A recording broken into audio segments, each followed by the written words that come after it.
businesses. I'm a firm believer that talent management is the core part of what makes organizations work. We often hear how organizations talk about the balance sheet, the business balance sheet, the financial balance sheet. And I do believe that the people balance sheet is the most underestimated part of the business. Apologies. So I'm going to share with you this afternoon a very short part of the bigger area of human capital. We are kicking off the Human Resource Masters program next week. And within that program, which is over 5 days, we cover all areas of human capital. We're going to discuss strategic human resources and human capital management within how it forms part of the strategy of the organization. We're also going to look at organizational design and change management. And we're certainly also going to look at the organizational performance management system. I think the part that we look at today is just a small part, which is talent management. And I'm going to do a little bit in detail today, but we're only going to touch on a certain part. So please just realize that this piece we're looking at today is just a small part of the bigger training course of Human Resource Masters. We also look into learning and development during that training course.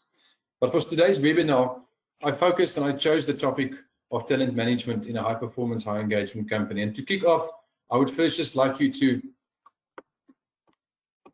look at the following quote by Jim Rohn, who said, "Success is a few simple disciplines practiced every day, while failure is simply a few errors in judgment repeated every day." There's this very small difference between success and failure if you look at this quote. If you want to be successful, you have to be disciplined in what you believe in, and you have to practice it every day, and that becomes habit. But the opposite is also true. If you keep making errors in judgment and you repeat them every day, you are going to fail. So it's very important to understand the difference between those disciplines and those errors in judgment. And that speaks to talent management as well. And I think from a talent management point of view, if you allow me to give me my definition of talent management here, it involves a continuous process of identifying, measuring, and developing performance of individuals and teams while aligning performance with the strategic goals of the organization. Please allow me to just stand still here. Firstly, the important part that you have to note, talent management is a continuous process. It's not something we do once a year. It's not something we do once a month. It's a continuous process because we're continually working with people. We have to identify, measure, and develop the individuals and the teams in our organizations. That's what managing talent is all about. But crucial to all of this, if it is not aligned to the strategic goals of the organization, we are wasting our time. Often when I do consulting for organizations, I make very sure that the organizational structure and the organizational strategy is very, very well understood by the rest of the organization. If people do not understand the strategy of a business, if they do not buy in the strategy of the organization, they will not be able to manage anything accordingly. Your talent has to be aligned to what the business is. So when we do talent management, when we create HR or human capital strategies, my first question is, do you understand the organizational strategy? Because only then can we manage our people accordingly. Because we're developing, we're recruiting people, we are measuring people's performance based on the strategy of the organization. But the focus that I've chosen today is specifically on high-performance organizations. And you must remember that most organizations have resources, people resources, and they manage that performance. The focus of today is high-performance organizations. And so what is the difference between a high-performing organization and just an average performing organization? And here you can see that when we talk about a high-performing organization, it's firstly a group of people with very specific roles and complementary talents and skills, aligned and committed to a very specific business strategy. We call that the common purpose. Often we see that in the vision. We consistently show high levels of collaboration and innovation, and therefore they produce superior results. This team, I often find when we work with them, are a tight-knit team. They know exactly what the business goals are, and they focus only on that. These team members are so devoted to the purpose that they actually will go beyond anything to achieve those business goals. So if that's a high-performance team, let's just try and analyze, are you working in a high-performance team? Is your organization a high-performing team? Let me test that. I'm going to ask you a few questions, and you think about this. Firstly, are your business strategy very clear? Is there a very common purpose? I often refer to the 1-minute elevator test. So if you walk into the organization, into the elevator, and you may be a senior manager in an organization, and you have one of your junior staff members with you in that elevator, and you ask him or her, can you tell me what you think the business vision and strategy is? Do you think that individual will be able to tell you? Do you think that individual will be able to share with you what is the business vision and the business strategy? If not, you already have a problem. Every person in the organization needs to understand the vision of the board or the exco or the senior staff. Every individual needs to understand what is the business strategy all about. We don't expect them to understand that you have to know all the high-level numbers of what the board and the exco and the senior management knows, but they must know what we're trying to achieve here and what the vision is. I often use this example of Coca-Cola Company. Years ago in the 80s, they had a vision statement at the time, and I've always found it to be one of the best vision statements ever. I'll tell you now why. The vision statement was very simple and straightforward. It was a Coke in an arm's reach. That's all. A Coke in an arm's reach of every person in the world is what they meant. Now, it's impossible because the vision is, it's impossible to have a Coke in an arm's reach of every person in the world. However, that's their vision. That is what they dream for. And think about it. Every day that Coca-Cola has sold more Coke, has manufactured more Coca-Colas, they came closer to that. In fact, wherever you sit today or this afternoon, in whatever room you are, whichever office you are, wherever you might be at home, think about how close is there a Coca-Cola in your reach. And every day Coca-Cola works in their vision, it becomes closer and closer. If you have that kind of a vision, and you can link that to a strategy, the people in your organization starts buying into that. They've got a common purpose that they work for. The second important thing is they are striving for superior results. We have to put, and we learn this often in performance management, we have to make stretch goals for our people. We have to make superior goals our goal which we're trying to achieve here.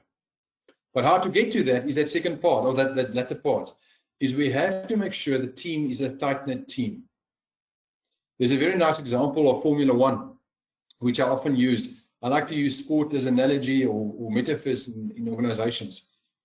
If you look at any of your maybe favorite Formula One drivers, it could be Hamilton, it could be Schumacher years ago, whoever you rate as a great performer in Formula One, that individual stands on the podium, wins the medals, wins the cups. But it's actually not that individual alone that has achieved the vision and the strategy of that organization. Every person in that Formula One team is a tight-knit team, and they work towards one goal. Although only one person stands on the stage, it is a whole tight-knit team. Allow me to also give you another point here. I often tell HR colleagues of mine, or when I work with organizations, I say to them, remember that if you want to be on the stage, if you want to be the hero of the organization, if you think you're going to get all the awards, then HR, human resources, or human capital is probably not for you. Because we work behind the scenes to make the talent of the organization work well. Remember that. So a high-performance team is how it's being defined there, as you can see. On the next slide, I would like to share with you a little bit more about high-performing companies. So before we go to how to manage this talent in the high-performing company, we need to understand. In 2017, there was a state of performance study conducted by World at Work and Simpson Consulting, and they surveyed more than 550 top companies in the world. And they said that they realized that companies with strong business performance are also companies with strong employee performance management programs. Important. Generally, companies that have strong performances, which are high-performing companies, they usually have a strong performance management system. I have no doubt that your company also has a strong performance management system. It is important, however, to make sure that that management system links to the strategy of the organization and to the talent, and we'll get to that in a moment.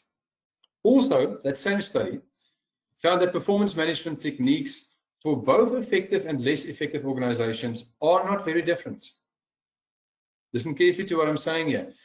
High performance companies and low performance companies might have very similar performance management systems or techniques. The difference is the leadership and the championing of this process. Deloitte's or any other organization or company that implements a performance management system can do it anywhere in the world. But if leadership is not championing and not taking ownership of that, we are never going to be able to drive a proper high-performance company. Also, the study revealed that the organizations getting the most impact from performance management are those with strong leadership support and execute well in giving those performance messages. So it is putting your hands where your words are. If you are saying you are going to implement something, you are actually doing it. You are living your strategy. You're not talking your strategy once a year and put it on the walls. You're actually living the strategy on a daily basis. And then a further survey in 2017 reported that effective performance management is fully aligned with business strategy. Once again, to my point earlier, if the business strategy is not aligned to what performance management is measured, you are wasting your time. It's very important to link the performance to the strategy of the organization directly. And I'm sure that you all know that. But then we talk about the high engagement part. And this afternoon is focusing on talent management within a high performance and a high engagement organization. And I'm going to go into a little bit more detail of high engagement in a moment. But before we get there, the question is, what happens in a typical company where there's a culture of high performance and high engagement? Firstly, they have challenging goals. They don't have easy goals. It's stretch goals. It's goals that's not easy to achieve. They are achievable, but they are challenging. Otherwise, the people are not going to strive to exceed those goals. Secondly, people discuss them, they resolve, and they act towards those goals. To actually understand what those goals are, and if they don't, they talk about this, and then they act and do it. A third pointer that happens in these companies, there is no satisfactory underperformance. In other words, people do not accept mediocrity. People don't accept underperformance. It is something that is frowned upon, and the high performance is an important part of successful culture for that organization. And then one of the more difficult ones to always acknowledge, and that is that there should be consequence management. Consequence management means that if performance is not met, it doesn't mean there's penalties or people are going to be disciplined. It means we are rectifying whatever happened that didn't make us achieve what we wanted to achieve. So there's consequence, and we manage our performance through consequences by reinforcing the new behaviors to get to the desired outcome. The next point is there's a healthy dissatisfaction with the status quo. People are restless. People are restless about change. People want change. You'll see in the course that we're doing next week, there's a whole topic about organizational design and change management. Also a favorite topic of mine, because change management is still today one of the most challenging topics in an organization, because not all people drive the same change. Not all people understand the change. And to bring in change unsettles people. Not everyone likes change. I like the saying that's been used before. People often say, people resist change. I've come to realize in my career, people don't resist change. People resist being changed. Let me repeat that. People don't resist change. People resist being changed. In other words, I like change. I like new things. But if you ask me to change and I have to change my behavior in the organization, suddenly I start becoming uncomfortable. And that's not a good quality within a high performance organization. We have to like change. We want to bring in change often and regular. The next point is there's a deliberate elimination of non-value adding activities. We try to find those things that don't add value in a high performance company and we try to get rid of them. We focus on those things that can make a difference in the organization. One of my line managers years ago taught me, don't boil the ocean. Don't try to be everything for everyone. You cannot fix every problem for every client and every customer. Focus on those things that are important, and some of the non-value adding activities has to be eliminated. Number 7, there is a rigorous management of the detail that matters. In other words, those things that's important, focus on them. It's like the Pareto principle, the 80-20 principle. Focus on those things that can make a difference. For the rest, do not waste unnecessary time with. Number 8, there's a passion and a positive intensity in everything we do. I specifically highlighted the high engagement here. There's a passion and a positive intensity in everything we do. Isn't it just wonderful when you work with people in an organization and you can see the passion that they have for you and your organization, how positive they are about your strategy and your values and your vision of your organization. It gets the other people to be far more passionate and positive as well. They're highly engaging. They get involved with the organization. That's the kind of passion that we're talking about in a high performance company.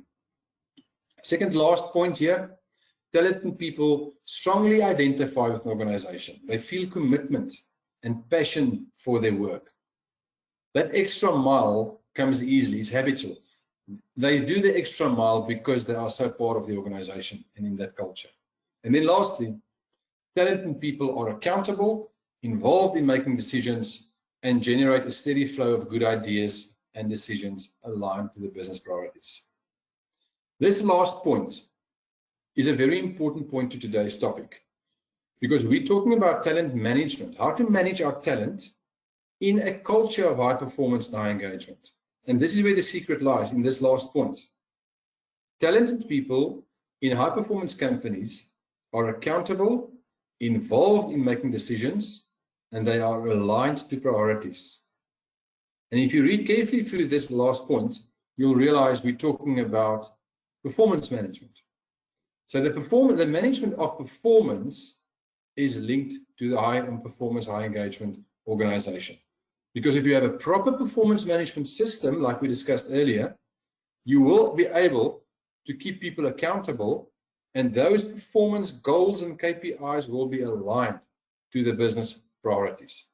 So these 10 pointers here are things that you'll typically find in a high performance and high engagement organization. And this is my next point, that although talent management comprises of various things from recruitment and onboarding and sourcing and learning and development, performance management is just one part. Sure, I get that, I understand that, although today's topic, I want to focus a little bit more on that.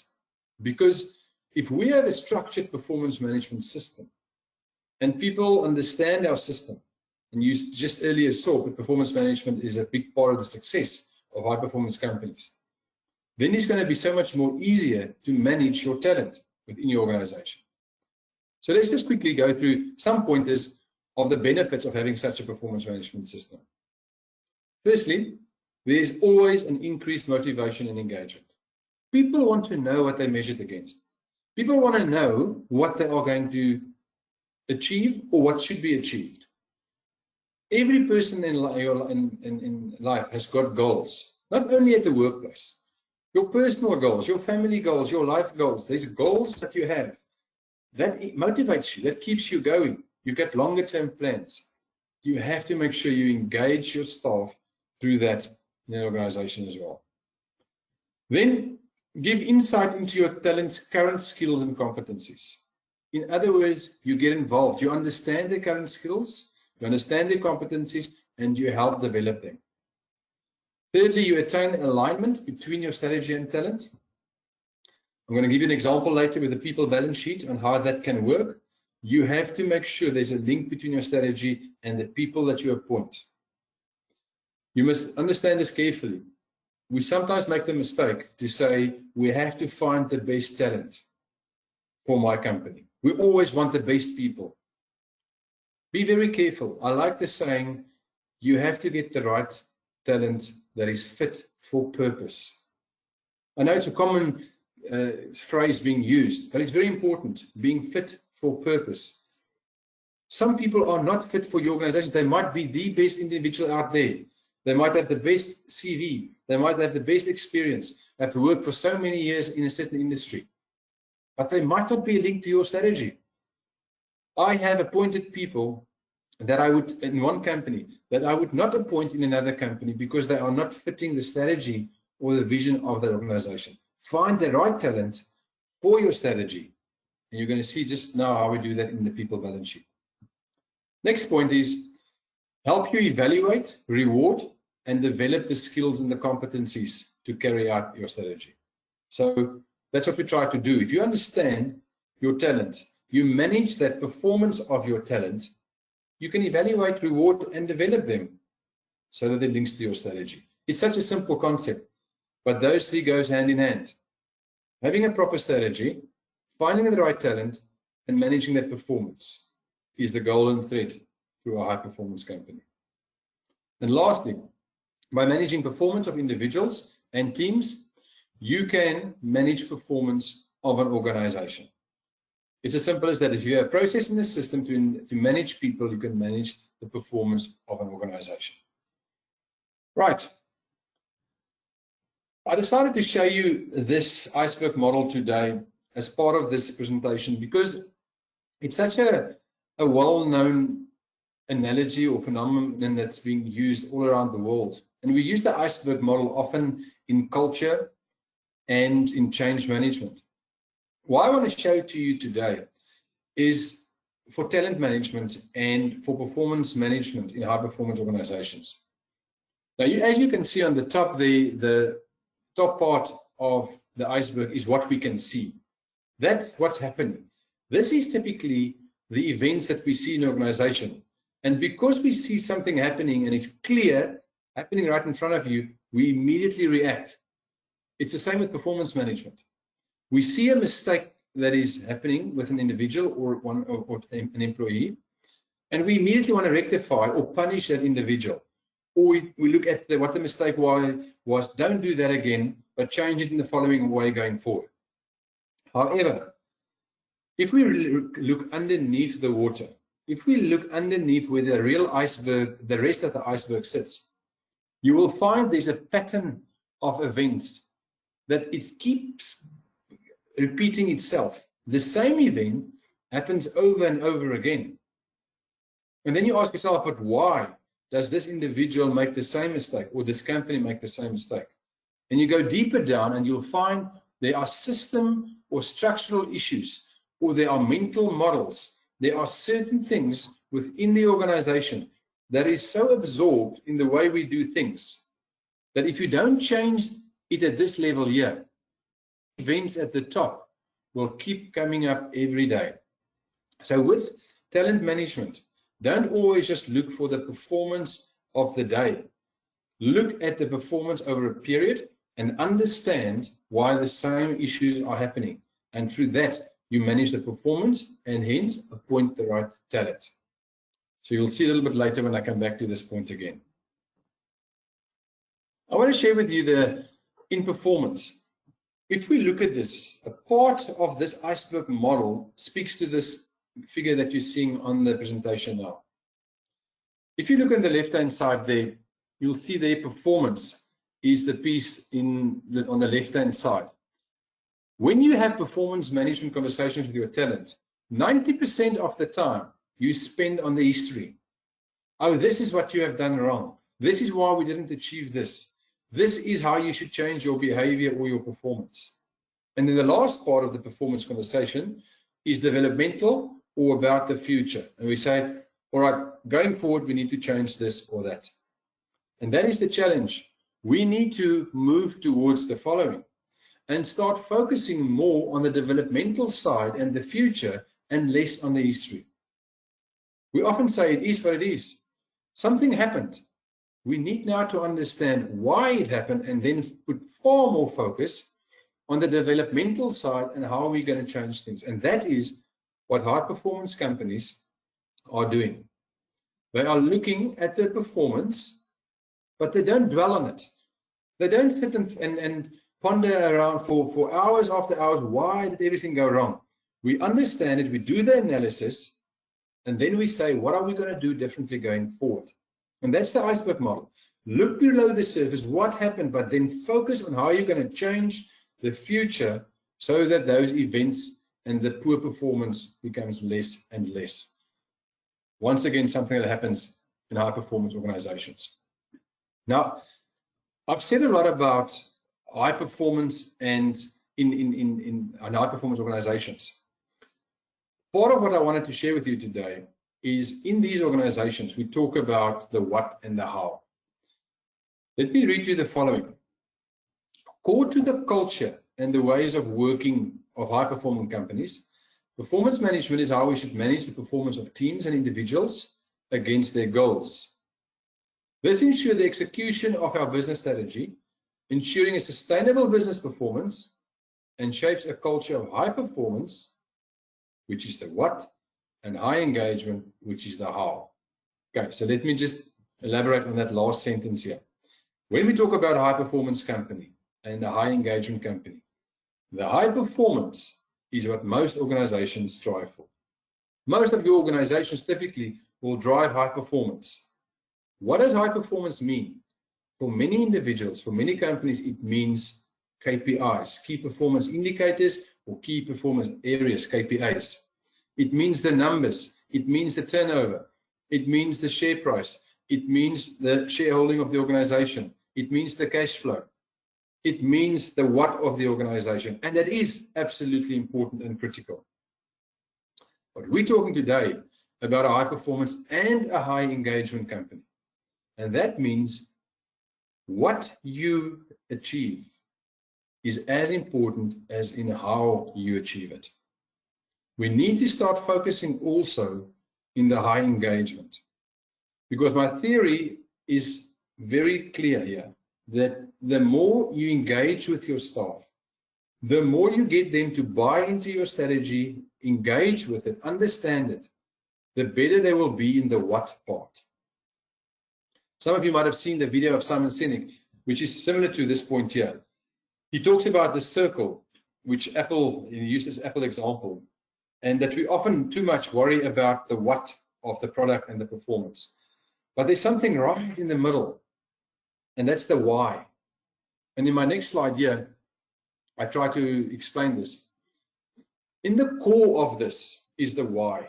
This is the vision of the organization, the future state. This is how you get people to buy into your organization, to also believe in your value system and to what you want to achieve for the future of the organization. The what part is the typical mission, what we want to achieve, and the performance KPIs. But it's the how part, that bottom part, which often is neglected. I really want you to understand the importance today of the values and the culture of an organization in achieving the success, the what and the KPIs of an organization. A few years ago, we did some research about values of an organization. Now, most companies, and many of you sitting here today also, have got a set of values in your business.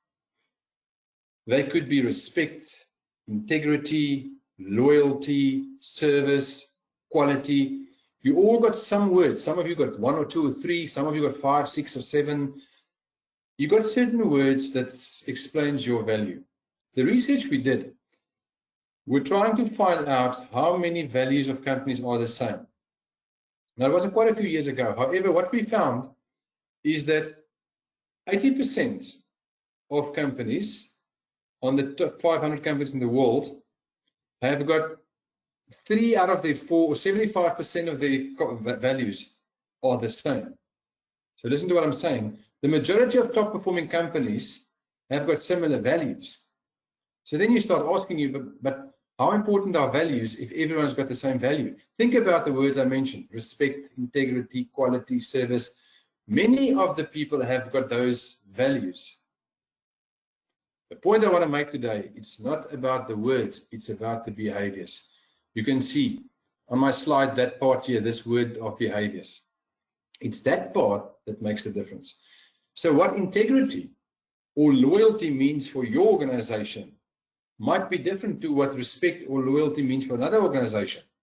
It's the behaviors. How do we actually act? How do we operate so that we live out that values? And that's the how part. In our organization, this is how we do things. And isn't that the definition of culture? They often say the definition of culture is the smell of the place, or how do we do things around here? And it is. How we do things around here in our organization is actually the behaviors. It's actually the values. And if you do that properly, the impact on the performance is so much easier. And that's the high engagement part with the high performance part. You can't do the one without the other one. Let me be very clear. You also can't just have behaviors and values and think you're going to be a successful organization. You have to have a very specific performance KPIs and the what measurement. But you also need the how measurement of the organization.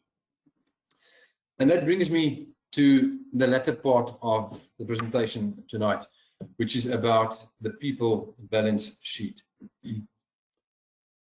It's important that when goals are being set and when people talk about talent management, that we manage our talent through performance, and that performance management process in most organizations involves a system of goal setting. Goals are being set and KPIs are being measured, and then the end of the year we measure that. What is important today is that what I want to introduce to you, or to make sure that you try and incorporate in your organization going forward, is to have what goals as well as how goals. In other words, those achievements that has to be achieved from your KPIs and your numbers is the what part. But how do we measure the softer parts, the leadership part, the values and the behaviors? And not only must you measure it, if possible, you must actually put also a rating onto that. Most organizations I work with have got 80-20 principle, so 80% of their measurements are being put towards the what of the performance and 20% on the how. However, if you go further up into the leadership scale, and if you just follow my drift here, if you take a triangle, like an organogram in an organization typically, the higher you move up that rank of the business into a leadership role, the higher percentage the how goal must become. In other words, if you're a very senior executive in the organization, the measurement of your how goals, your leadership, your values, your behaviors is becoming more and more important. So we often introduce at the bottom level of the worker level, the employee level, we introduce only 10 or 20% of the performance is measured on the how, because they're not in leadership roles yet, they haven't been in the company maybe that long, or they don't fully grasp and comprehend the behaviors and values. But as you grow into the leadership roles in the organization, that becomes more and more important on how that's being measured. So you keep that balance, and that percentage depends on the type of organization, the maturity of the organization that you are in. On that point, we must be very careful. When we manage our business, we typically force people in management roles. The reason why I'm saying this is what we typically find, more especially in the Western environment, we'll find that most people would like to have a better lifestyle and earn a better living or a little better income so that we can have a better standard of living. How do you achieve a better standard of living? Usually by earning more money. How do you earn more money? Is to climb this corporate ladder. So most people do not have the skills to be good managers or leaders but they become managers because they want to earn more money. So we force them to climb this ladder because they want to earn more money. What happens at the top? When those people get to the top of the organization, they're not good managers, they're not good leaders at all, and some of them struggle to just be proper managers. Why? Because they're specialists. They never wanted to be a leader or a manager. They just wanted to do their job, but they wanted to earn money, so they were motivated by the wrong things. The Eastern world and the Japanese companies was a good example for us earlier years, because Toyota in Japan was the first real organization that changed this a little bit around. And if you look at their structure, you'll find that if you're in the middle of the hierarchy, if you're in the middle of the structure, you would be maybe a specialist engineer in Toyota. You can easily earn the same as a board of director member or a senior executive in the organization, because your role as a senior specialist engineer is as important maybe as the financial director. You don't have to manage people, or you don't have that many people, but you are being awarded accordingly. I remember that Bill Gates from Microsoft was the first person really from the Western environment that changed that. Now Bill Gates became was the MD, the CEO of Microsoft, due to the founder of being Microsoft. And he was at the top level of that triangle. He was the top man in that organization. But very quickly, he realized that I'm not a good leader as such, like other people might be. I'm not at my best. I like to solve problems. I like to be part of the design of the Microsoft systems. So what he did was he demoted himself. He demoted himself to a lower level in the organization, and he called himself something architectural engineer, something of Microsoft. He still owned 51% of Microsoft. He was still the second or third richest man in the world, but he focused on his core skills.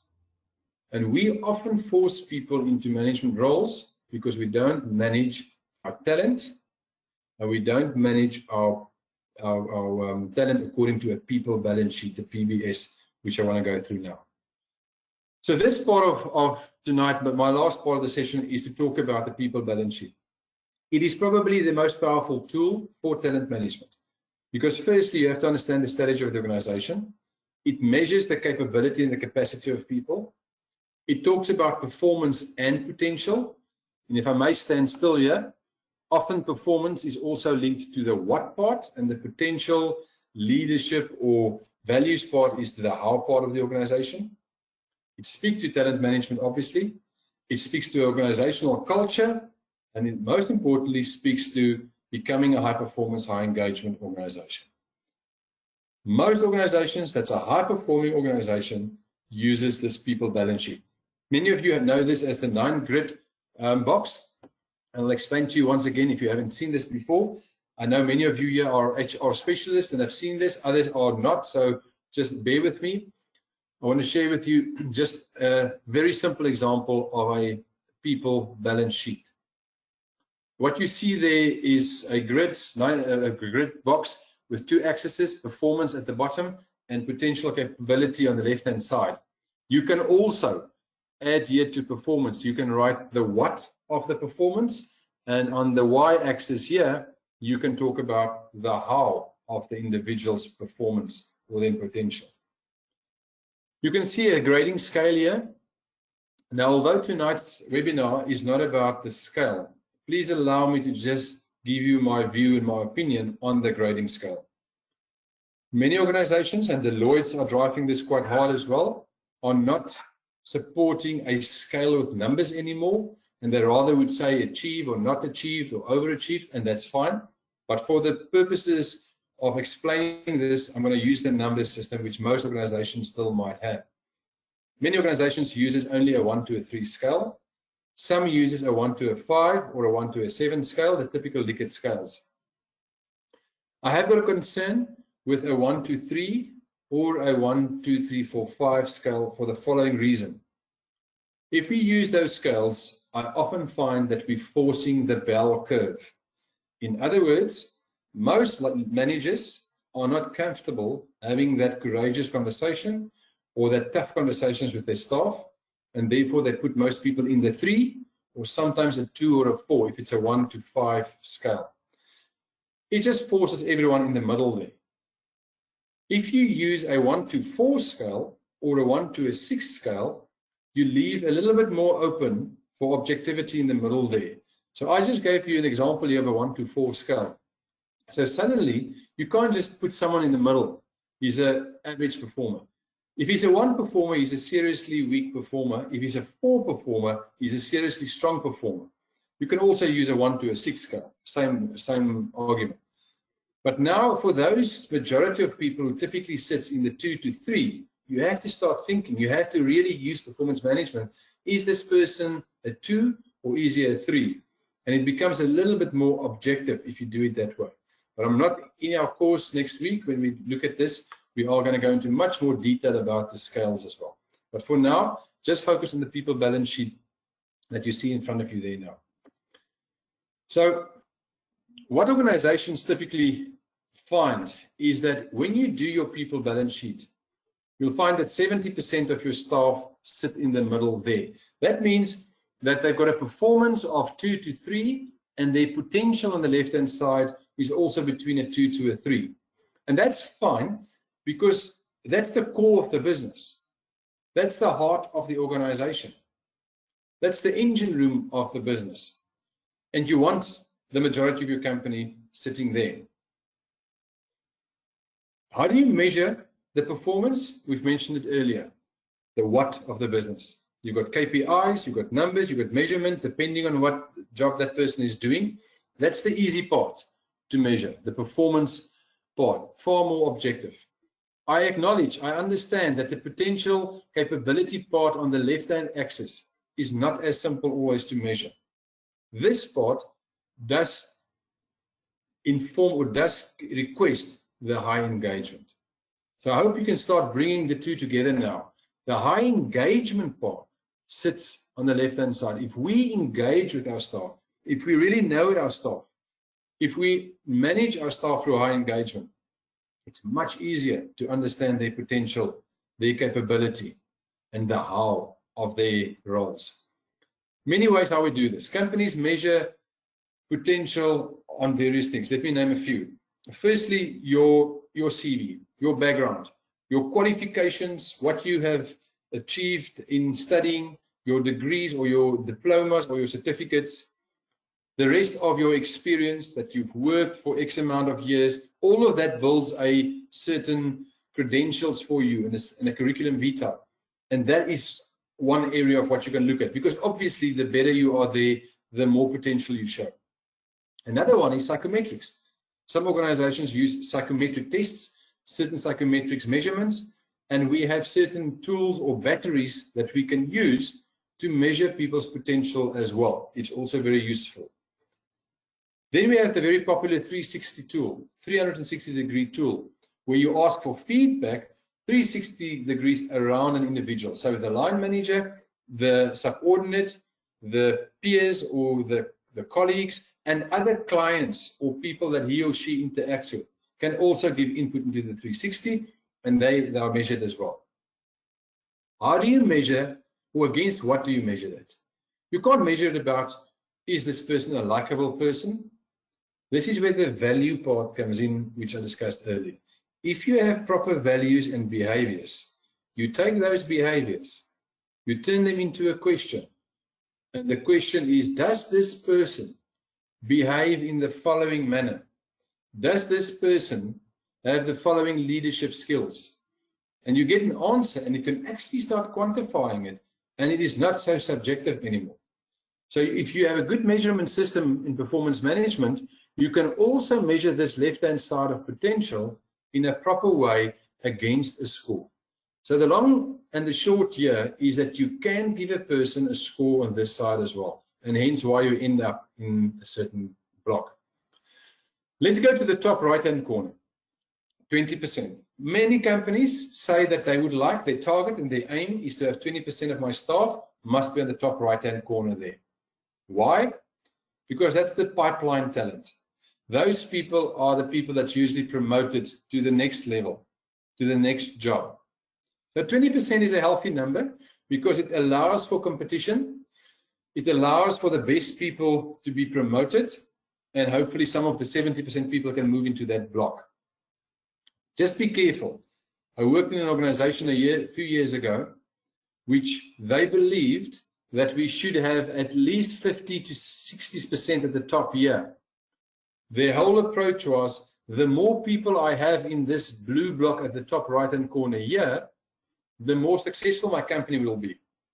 Think about it, it makes sense. If I have all my people are so high achievers and so successful, my company must be successful because I've got all the best people. But be careful, it doesn't work like that. Because what happens if those people aren't promoted? Because you cannot promote all the people in that part, because you don't have those many leadership and management roles. So a majority of those people leave the company. And that happened to the organization I worked in. We had so many high performers and high achievers in that blue block that they decided to rather go to the competitor where they will be promoted. So be very careful in managing that part of your people balance sheet. And then the bottom left side, that is the well-known 10% bottom part. Unfortunately, they are there. No one wants, only wants underperformers who achieves a 1 performance and has got the potential of a 1 as well. But that's life. They are there and we need to manage them. Our first priority is always to take those underperforming achievers and to try and manage them into the green block so that they become better. And we do that by performance management, by proper goals on the what and on the how. It was Jack Welch that said years ago when he was heading up General Electric and later General Motors, and then you read Jack Welch's book, he made this comment, or in fact, he had this philosophy also in the 80s, 90s, that he fired, he retrenched, he dismissed the bottom 10% of his company every year. He was allowed to do it. There weren't that many labor relations concerns. There weren't that many unions, so he could get away with it. But in essence, he retrenched the bottom 10% every year, and he then tried to replace them by top talent at the top there. But that resulted in the same problem I said earlier, of having a top-heavy organization. Rather take that 10% and try to perform them to become better. However, we do know that some people do not get to that level, and unfortunately, retrenchment or to be dismissed and disciplinaries is the only option. But that's typically the balance of how organizations have a people balance sheet. If you look at the top left corner, the 4 at the top left there, you sometimes find people ending up in that block. Who are those people? So if you look at that again, if you have someone at that block of a 4 on the left-hand side top, that person is performing at a 1, but the potential of a 4. So why is that? What happened?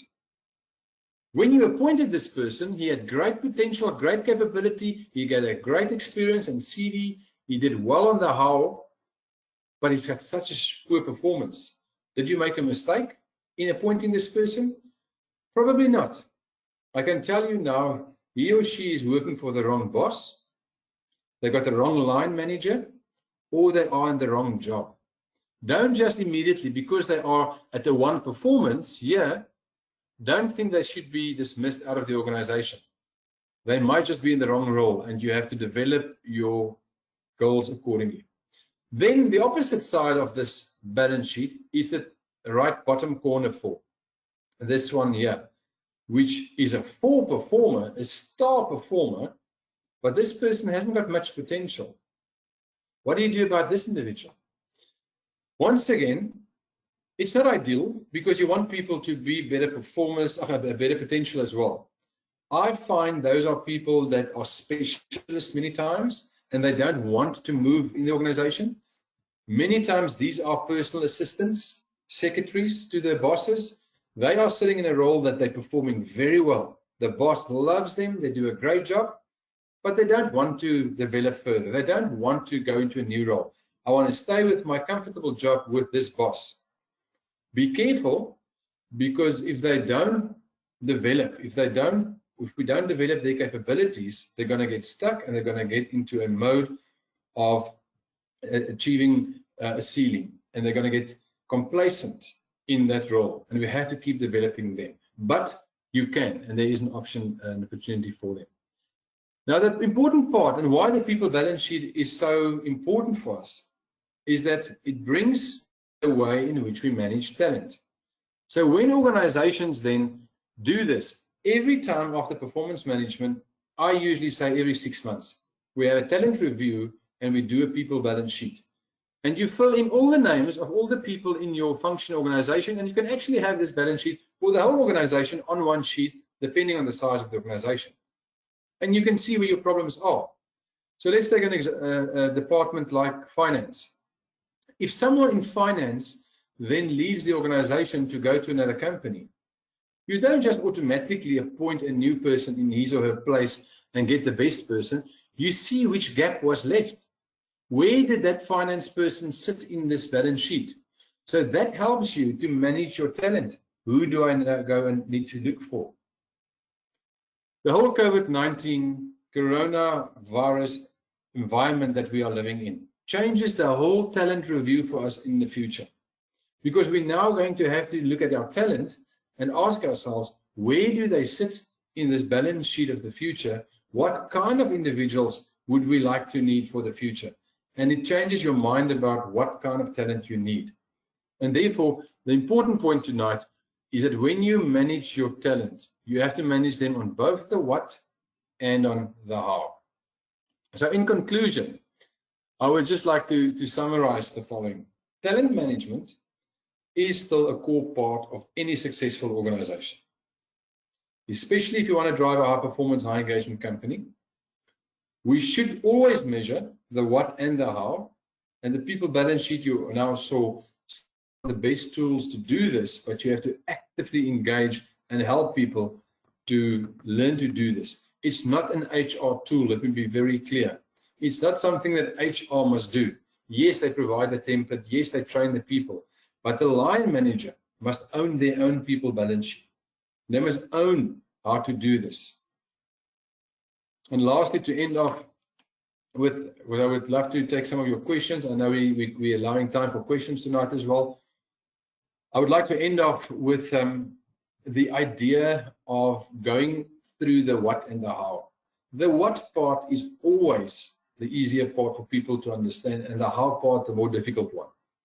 If you look at learning and how people develop, for example, when we train people, there are 4 levels. I usually say 4 levels that people develop in. And they are called knowing, thinking, doing, and being. Let me explain. Knowing is to know what you need to understand, the basics of your job. Just what is it that your job is all about? How do you do your job? What is your job? That's the easy part. That's what you teach your staff if they are being developed. Then you want your people to start thinking. And as they go and they develop further in the organization, you want them to start thinking about their job. Not just do it, start thinking about their job. That thinking part comes with intellectual capacity. It thinks about the how as well. But that's still not enough. That takes us to the doing part. And isn't that what your organization wants? You want people who can know, they can think, but actually they can do. They can change something in the organization. They can do something differently in a way that impacts on your performance. And that's what we really try to achieve in an organization. We would like to actually do things differently. All 3 of these first levels are speaking to the what of performance. Thinking about it, or rather knowing about the role, thinking, and then doing it. It's the 4th part, which is being, which we'll never get to. And that is to change behavior, to change the way in which you do things, not just doing it differently, but you as an individual change. And to close back to the start of this webinar tonight, what we would like to see in organizations is how people change behaviors. They change the how of how they do things, so that impacts on performance. And only when people truly have changed their behaviors will they be able to impact on the performance of an organization. So thank you very much. I'm going to leave you at that note, and then hand over to Disa, and then we can manage any questions if there are. Yes, Tian, you can see the questions on the control panel. There are a few questions from the attendees. Absolutely. Thank you, Disa. I'm opening that. Yeah.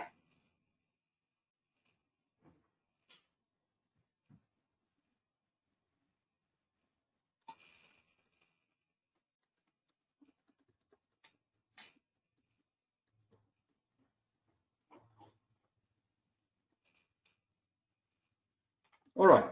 Tariq is asking the question, do you mean by consequent management, it is the corrective actions during the assessment of the process? Yes and no. Yes, it means we have to start thinking about what is it that was done in the wrong way. What we use, and if you can maybe just write that down, we use a GROW model. I'm going to spell the word GROW because that's what the abbreviation is for. G-R-O-W, GROW. When there are consequence management, we need to understand and go with through the performance management with the GROW model.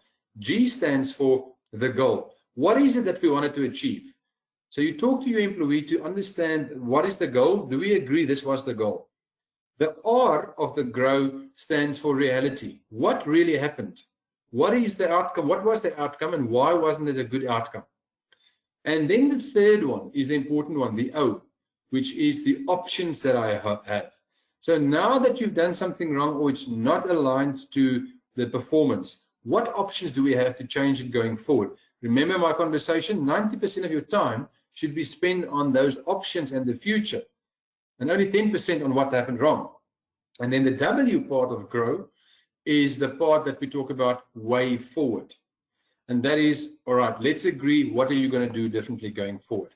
So yes, consequence management is the corrective measure during the process as well, but we don't always do it in a negative way. It's in a positive way. Then if I go to the next question, how do you convince employees of the of the importance of change? Of the how? Let me just see if I've got the question right. Oh yeah. So how do you convince employees of the importance of change? That's, as I said, this is a topic by itself, and we're going into detail in that into the training next week. In essence, when we talk about change management, if people do not understand the importance of change and the impact that it will have on the organization, they will never buy into that. It's very important that people realize that if the organization is not changing and we're not changing, this will be the result. I've seen so many of these examples over the last few months with COVID-19, where people didn't realize that if we don't do things differently, that we're not going to survive this pandemic. We have to realize, and the only way you can tell people often is to say, these are going to be the results. Our organization will have to close down, and let people understand the impact on the organization and the impact of themselves. Mahatma Gandhi once said years ago, you be the change in life you would like to see. So people often like talking about change, but if they don't do it themselves, it's not going to happen. So just a short answer on that one. Why do you think of the bell curve used? What do you think of the bell curve used in performance management? Yes, you're asking someone that's very much against the principle. That's when it's forced. So let me explain. The bell curve is used. It is not only, it's happening because it's typically how it works out, because there only have X percentage of people in high performance and low performance, and the rest sits in the middle. What I don't like about the bell curve is when it's being forced because of financial purposes, where the financial director tells you, we only have X amount of money for increases, so 80% of the people must sit on a 3 performance rating scale. Otherwise, we're not going to get into the budget. And that's a problem. We need to make sure that the bell curve is managed for performance purposes and not for financial purposes. And then psychometrics and next question. Psychometrics and 360-degree assessments are good tools for assessing behavioral talent. But what is the best tool to assess for technical capabilities? Absolutely. So psychometrics, 360-degree, leadership skills are all good tools for behavioral talent. But when it comes to technical capabilities, the best tool is still the competency tools that most organizations will, to have a competency-based assessment. It's very important that people have when they are appointed into a certain job and they have certain roles and responsibilities, that those things are linking back to a specific competencies in their roles. So when you do their measurement, it's easy to say, have you done X, Y, and Z? Have you achieved the following competencies in your job? So that's the important way of how to measure the technical capabilities. Next question is how to close the gap between low performance, low potential, and vice versa. Yeah, I mean, this is, Salim, thanks for this question. This is obviously the age-old question.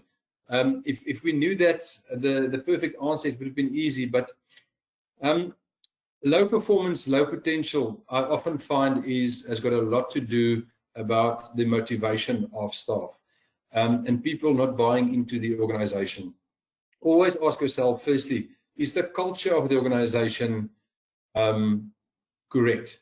Is the culture that we're driving and the values, is it understood?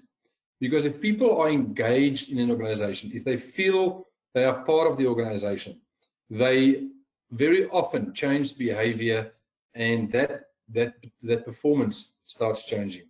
Allow me quickly to give you one more example here. We often talk about the 3 H's, the letter H in the alphabet, and I like to use this often in a physical analogy of a human body. The 3 H's are your head, your hands, and your heart. And the one thing that people usually use when they get to a new role is they use their hands. And I'm not talking about physical only, but that's why they're appointed. They've got a skill. Your hands are your skill. You can do a certain job because of that. And most people can do that, and some are better than others. But that's the first part. The second part of performance comes into the head part, the H, which is the head part. And that is, are they thinking about their jobs? Are they really considering that H part of their job, the head part? And that makes them a little bit better performers. Once again, back to the how. The third H is about the heart. And that's the how part. Have they really changed behavior? Are they really doing things differently because they believe in the organization, the culture, and how to do things? It's not easy, but that, I believe, is the next level. So I think, and try to remember those 3 H's. It's quite a few questions. I know I cannot answer all of them, so I'm going to try to see which of those we have covered. How do we manage the morale in such companies? I guess you mean in low companies. I think I've mentioned some of that a bit earlier, is that it is about the culture and the change management and understanding what are we trying to improve. Everyone has to go on the same journey. I sometimes use this analogy. If your family goes on a holiday and you have to go somewhere, and let's say you're a big family and there's 10 people going on this holiday, if only you and your partner and your spouse knows where you're going, what you're doing, it's very difficult to convince the others to go with you, why they should go. If you're telling them, we are going to Dubai for the weekend and we're going to go to the theme park and the water park, and we're going to go shopping and we're going to stay in that hotel, if you share the journey with them, you share the bigger picture with them, people start buying into them, they get better in morale, and they're excited about that. Same with the organization. Are you sharing the big picture? Are you sharing this vision that you have with everyone in your organization? You'll be surprised what that does to morale as well. All right, here's a longer question. One of the challenges that we face in talent management is when they work for a department that won't release them to another department where they can perform better because the new department aligns more with their interest and talent. Mohammed, that's a brilliant question. I find that very often. This is exactly why the people balance sheet is so important. Do not do a people balance sheet just for one function, just for finance, or just for human resource, or just for production, or just for supply chain. You start off with that, but it's very important to combine so that people can see what is happening in the other areas of the business. I need to understand who's the talent in the other parts of the organization. So senior management must see and understand where the talent of the business sits. Because to Mohammed's point, some people are going to leave your organization because they're getting bored. They are not being exposed to different challenges. They want to move to other areas where you can use them better. If the company don't drive that behavior, you are going to get those people stuck and they're going to leave the organization. The question is, do you want them to leave the organization, or do you want them rather to just go into another function where they can perform better? It has to go hand in hand, obviously, with them also being incentivized accordingly. What we often do is we do calibration, we call it. Sometimes it's called moderation. But it's important during these people balance sheet sessions that we see how other people rate the talent in their team. And then we ask questions about why is that person not doing this or that. And then we realize, but if that person can be moved to this department, we can develop him or her further. And that's talent management. But the senior management must open the conversation. They must allow this conversation to happen, that people are open and willing to share the talent, because ultimately it's about the business and it's not about one function only. It really is a tough one, but it is a really good question, Mohammed. Right, I'm moving on to some more questions. All right, Nora is referring back to the bell curve. Which one would be a better alternative of the bell curve system? No, don't get me wrong. I'm not saying that there's a better system. I'm saying that don't force the bell curve. You have to have X percentage in each area there. And the way in which you can do that is to have a better scale. So to use a scale that doesn't have a middle point, like a 3 or a 5, but has got equal numbers like 1, 2, 3, and 4, or 1, 2, 3, 4, 5, and 6, and that bell curve becomes a little bit flatter. But the bell curve will always happen because you've got great performers and you've got weaker performers. So another question on the forced distribution. So the bell curve conversation is quite popular tonight. We spoke about the importance of change. Then how to oh, sorry, there's a question about the best book you recommend about talent management. I am a Dave Ulrich fan, so I do believe that from a talent point of view, Dave Ulrich, although maybe not the most recent, he still has got the view of talent in such a way, from a theoretical point, much better than any other theorist on that.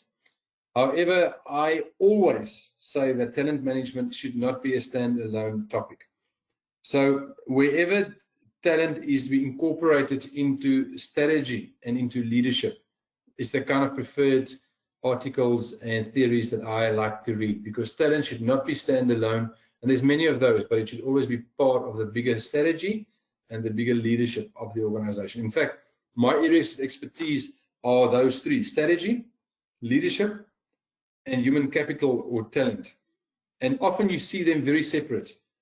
Whenever I go to organizations and they would ask for change management, or they would ask for OD, organizational design, or strategy, I always link the three. If you want it in isolation to be done, you're not going to be successful. So those three things work hand in hand. Sure, some needs more focus than others, but they have to work hand in hand. All right, I like the question from Dina: how to increase engagement with performance management. I didn't go into this tonight because it's part of the performance management module that we're doing in the training next week. The one-on-one conversations is so important. So although we do performance reviews and performance management usually every 6 months, the one-on-one conversation must happen every 4 to 6 weeks, preferably every month if you have got the capacity. And it's during those conversations where the one-on-one conversations that you can improve performance management, because you're not talking about the performance, the what only, you're talking about the how as well. Let me give you an idea. We work with a lot of first-time managers in an organization, a manufacturing organization. These people were always employees. They were promoted over a few years into first level supervisors. They don't know much about management. They don't know much about how to engage and how to have the one-on-one conversations. We made it very simple. We gave them a one-page document and we assisted in them how to engage with people. And we taught them how to talk about the how. How is this individual doing at home? How is this individual doing in his personal life? We don't. 80% of your conversation during engagement must be about performance and the KPIs of the organization. But that 20% must be around the individual to make him part of the organization, to understand its behaviors. So that conversations, that engagement is very important. Then some organizations expect from you to a new change, even though they're up to date with procedures. How should I do that? Put new change, even if the current procedures are up to date. What I think, Abdullah, you are saying there is that why change something that it's not if it's not broken? Why fix something if it's not broken? And if I'm correct, and I hope I am, that is a very interesting question. The short answer is too many organizations like the Kodaks of the world, the Nokias of the world, the Blackberries of the world have had a similar view that, well, we're running perfectly, why change it? So when people ask you to bring in change, it's not to fix something that's not wrong. It's to be proactive. It's to make sure that we are ahead of the competition so that when change comes, we are ready. Once again, COVID-19, no one were prepared for this. Just no organization can really tell me that they were prepared for such an epidemic. Some more than others, sure, but no one really knew. There will always be things that we were not ready for, but the more ready you are, the better. And if I can remind you about the iceberg model again, the top part of the iceberg is the things that we just react to. And that's where we don't do change, because we react, there's something, we fix it. Something happens, we fix it. Something happens, we change it. Often it's too late. You need to look below the surface, find some tendencies, some things that keeps happening, and then try to look at those systems and put things in place that can solve a future problem. I know it's difficult to comprehend, but we have to think of the future as well. Right, thanks for all these good questions. You're keeping me busy tonight. The next question is, what is the best technique to use for implementing a gap analysis for companies? For companies, I think you said there. There's a piece on our training next week in the first part, which is really about workforce planning, which is around gap analysis. And I think there's many tools of using that.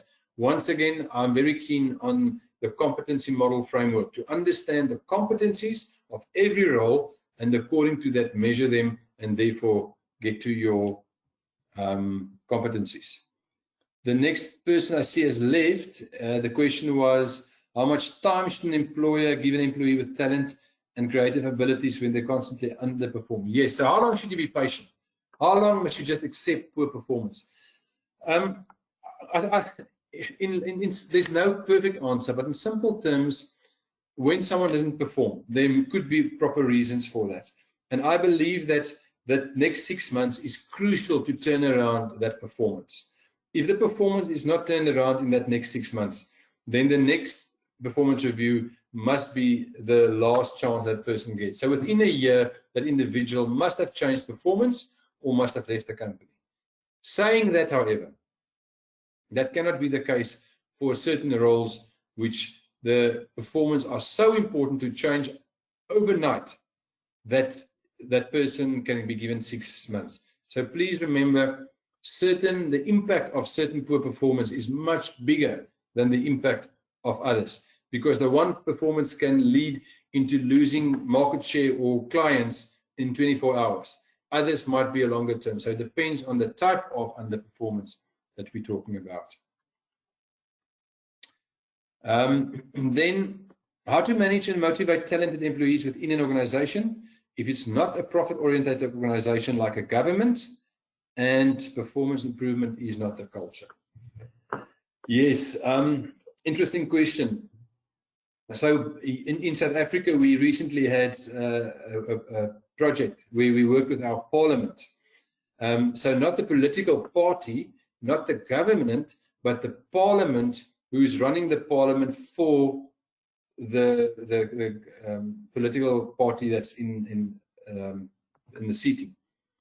And they had a similar response and said, but we do not run by a performance culture. It's not so important for us to have a performance culture. And we challenged that. And we said, how can you say that?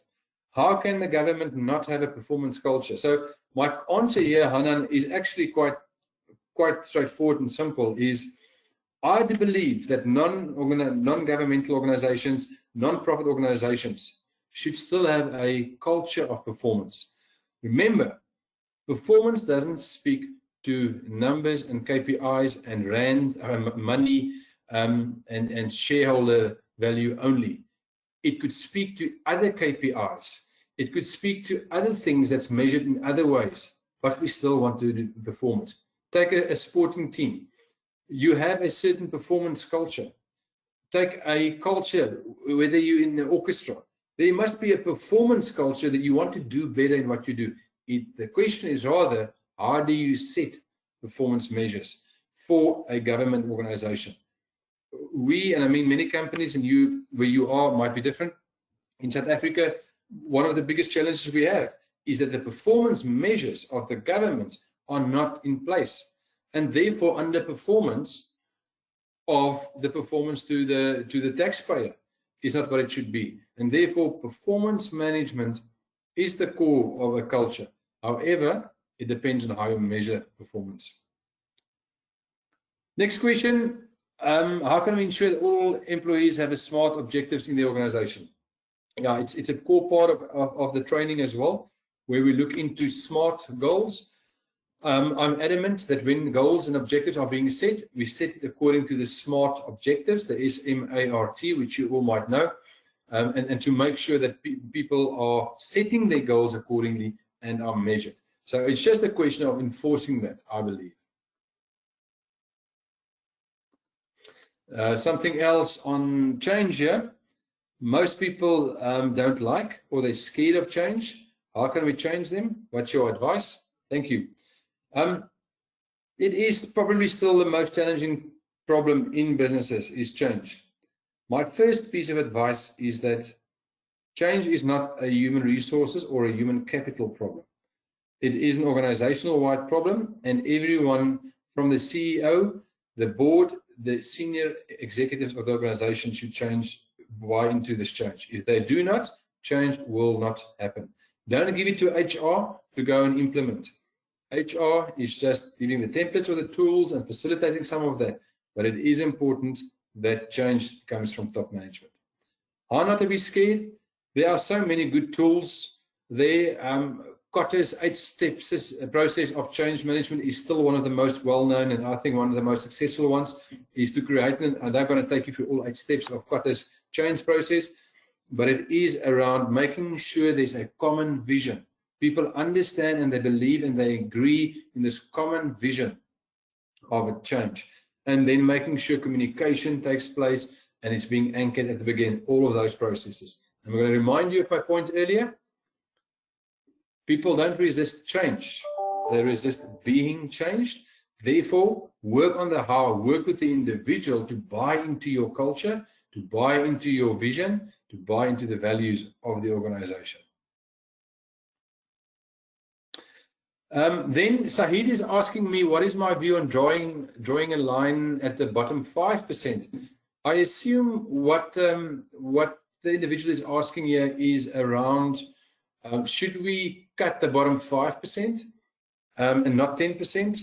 Now, firstly, legally, most companies and countries don't allow you to just retrench based on performance. There has to be proper disciplinary processes. I still believe that every person should be given the opportunity to rectify and improve their performance. So I wouldn't like to put a number on the bottom part to say, I draw a line and you are out. I would rather say that if an individual is part of the bottom 5% for more than 12 months, for more than a year, you've got enough reasoning, if your performance management process is in place, to be able to retrench that individual. The next question, Amjad Hussein, is around how to implement a talent management program incorporating succession planning. This is a very big question. It's a large question, and that's part of the training. Is talent management is being done through succession planning, and part of the people balance sheet is exactly that. So we take talent management and we look at succession planning as one of them. So we use the people balance sheet to actually do succession planning. Just very quickly, without going into too much detail, things like your criticality to leave, or rather criticality to the business is important. Not all jobs are of equal importance. Certain jobs are more important than others, and those jobs has to be looked after more carefully when it comes to succession planning. Then there's the question of the likelihood of leaving the organization.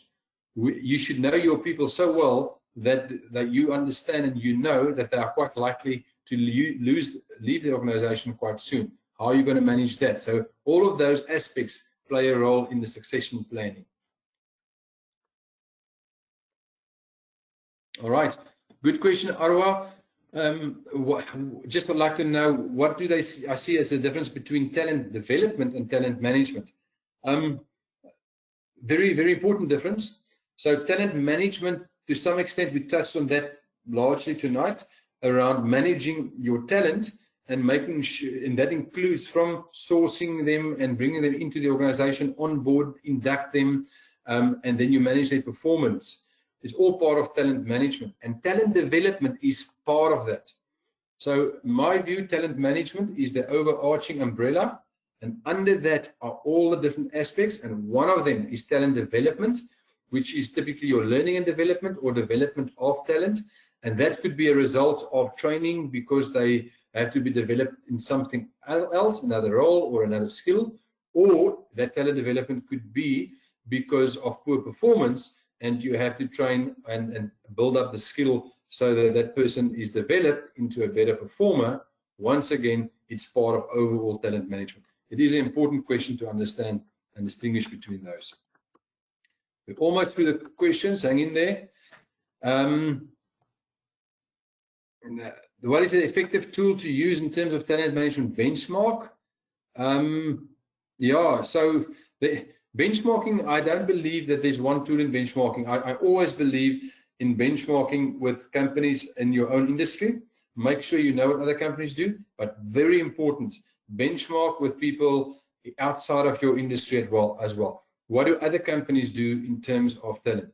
Most things that I've learned from talent, I didn't learn in the organization I was with. I benchmark how other people can do it, and you learn what is possible to do in our case. There's so many good stories of how Boeing, for example, when they went into looking at how to improve their turnaround time at the airports, how they went to Formula One to learn from Formula One how quickly they do their turnaround times in the pits of a Formula One race.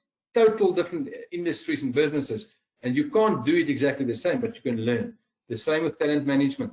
You can go and, I personally, my favorite tool is actually the sporting environment. I use, as I said, often sport as an analogy, but that's just my passion and my area of expertise as well. And I go and see, how do successful sporting teams operate within their talent? How do they manage their talent? And see if I can use certain tools there. And we do the opposite. Currently, I'm running a program like that where we use sport as an analogy to bring into the boardroom. And we use that in how to use talent as well, but that's a whole different topic. We spoke about the competitiveness already, and last question I see here is, if an organization wants to grow and they hired some employees from another organization and don't look for the employees to make that grow, do you think that's right? All right, I think if I read this correctly, what you're saying is get people from outside taking the place of current employees who could have grown. That's a real challenge, and it's a real problem, and it's an interesting challenge. There's no easy answer to this one, Ahmed, because there's an argument both ways. We have to bring in new talent into an organization. I think it's important to bring in outside views and new talent. However, we should look after our current talent and make sure they are being developed in a way that they can improve the organization's performance. One of the ways which I can suggest, which I've seen successful before, was if you have a very good management trainee or an executive trainee program, that can help a lot. In other words, it's a combination. You bring in people from external into the organization, but you don't immediately appoint them at that senior level or to just take over someone else's role. You bring them into the organization as a trainee. It could be at a high level. I was appointed at SAB Miller at a very senior level, but as an executive trainee. And for about 13, 14 months, I learned to get to know the organization. I still believe that was my best training ever. For 14 months, I got to the whole value chain. I learned production, operations, marketing, sales, distribution, finance, HR, not the detail, but I understood the value chain. And when I was ready after that, I was firstly better equipped to be appointed in a senior role, and I had respect from the other people in the organization. And they saw what I did and what I achieved, and they accepted me in a senior role more easier. Saying all of that, sometimes it is important to bring fresh talent in. But if I have to choose between my current internal staff member and someone from outside, and they are very much the same, I will always go for the internal person.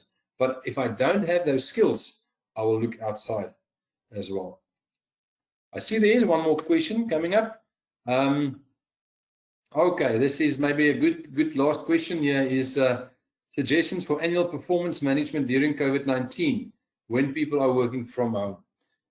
Wow, it is probably such a relevant question for today's times. Firstly, let me tell you what I've seen. Many organizations are ignoring it. They are leaving the whole idea of performance management for a while. They're almost parking it and saying, this is not priority now, we can do this later. Be very careful, because some people enjoy working from home and they do well, they even do better. Some people struggle, and you have to know exactly what is needed from them. My advice is, all your staff that reports to you, try and have conversation with them over a Google Hangouts, Microsoft Teams, Zoom, go-to training, whatever you use. Work with your staff and realign their goals, because some people are not comfortable working from home, some are. You have to sit with them, have another performance conversation with their goal sheet and say, let's realign your goal. Now that you're going to work from home for the next 6 months, or maybe your staff are working home only every second day, or there's less hours, whatever it is, realign their goals, because you will not be able to measure them at the end of the financial year if you haven't realigned those goals. And you're going to set yourself up, and you're going to set the organization up for failure. So very important to do that. Do I think by adding assessment for career path criteria is a good idea? Yeah, career paths are important, but I've seen so many different career paths within organizations that if the career path criteria is settled, it is a proper career path in the organization, I'm comfortable to add assessment. So I'm assuming, Ali, that's what you're asking, that by that assessment, is the person ready to move on to the new level? If you've got a proper career path guideline. If not, then don't put assessments into that. First, get a proper career path and guideline before you can do that. And then, do you agree that talent management is a process that needs to be assessed? Do the scoring methodology for further improvement? Let me just try and understand this question. Do you agree that talent management is certainly part of the OE process, and that we need to assess? I'm not sure I understand that question. I'm rather not going to answer it. Maybe just if you can clarify that or write it again, I'll appreciate that, Bada. I apologize. There's one more, specifically when your team is not achieving financial targets due to the COVID crisis. All right, that's back to the previous question. This one is in the hospitality sector. Yes. All right. So this is an important point. So some targets will not be met this year because of COVID-19. Can you penalize people or not? Now, I'm sure this is what the question is all about. Of course not. Of course, COVID-19 has brought upon us something that we cannot control and manage. Now, depending on when most organizations and industries are going to get back to normal and normality, and the new normal will depend on how the goals are going to look like. So that's my point earlier. You have to have the performance conversation, and now more than ever, have it more regular. So I would, if it was me, I would every month have a performance conversation and realign my goals, because next month things are going to look different in the United Arab Emirates, in South Africa, in the United States, in Europe, wherever you're based, it's going to look different. And therefore, what the COVID-19 situation in your country might look like.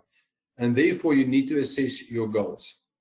But let's not fool each other here. Let me be very clear that 2020 is going to be an interesting year when it comes to organizations' performances. Most organizations will really underperform, will drastically underperform. So the performance of most individuals are going to be underperformance. And that's where the how comes in again. And it's very important not to penalize people for things that's out of their control. So in most cases, the performance of individuals will not be manageable because of COVID-19. Those areas that can be managed must be measured. I would really urge all of you to the how part. Remember, we spoke about the how today. The how part of performance is going to be even more important in 2020's performance reviews, because some people's attitude during COVID-19, some people's commitment working from home, some people's initiative and innovation during COVID-19 is going to be much better than others. And I would personally give those people the benefit in their performance reviews. Yes, you couldn't achieve your hospitality numbers or your hotel numbers for what you needed to do in the hospitality there, but the way in which you performed and delivered even during COVID-19 should count in their favor, and therefore they should be benefited through that. Can we measure talent between employees? I'm sure the people balance sheet is referring to that. So the short answer is yes, you can measure performance between employees. Can you measure talent? That's where the how part comes in, about psychometrics, and talent is being measured over a longer period of time. Yes, you can measure EQ and IQ and so those kind of things, but it is important to not try and put a stake in the ground of that person has got X and Y talent rather than performance that must be measured. Oh, sorry, Bader, thank you for clarifying your question. Is now about, is talent management part of operational excellence, OE? In other words, yeah, so it comes to my point that every line manager has got to have a talent management criteria in his or goals. Whether you're working in production, whether you're working in finance, there's a talent management component, some more than others, but you can't achieve operational excellence if talent management is not part of that, even just a little part. I'm reading for the next question. Apologies, I'm just taking some water.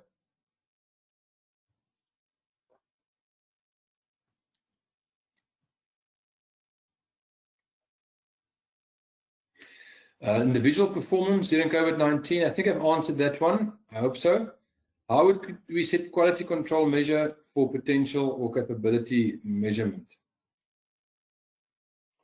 Now, so that people balance sheet. Remember, at the bottom is the what. That's the easy measurement. That's the most objective one. There's no doubt that the how part, the potential and capability measurement on the y-axis, is not so simple to measure, but the quality control is the more measures that you have, the better. So don't just measure them on doing 360. Don't just measure them on psychometrics. Try and put as many as possible measurements in there so that it's easier to do the quality control, because there's a bigger measurement system. And then the calibration comes in where more than one person must also assess that. That's important. Don't let one person be the sole adjudicator of the how. Usually you have a team of people like the EXCO that works in a calibration or a moderation session to talk about the how of individuals.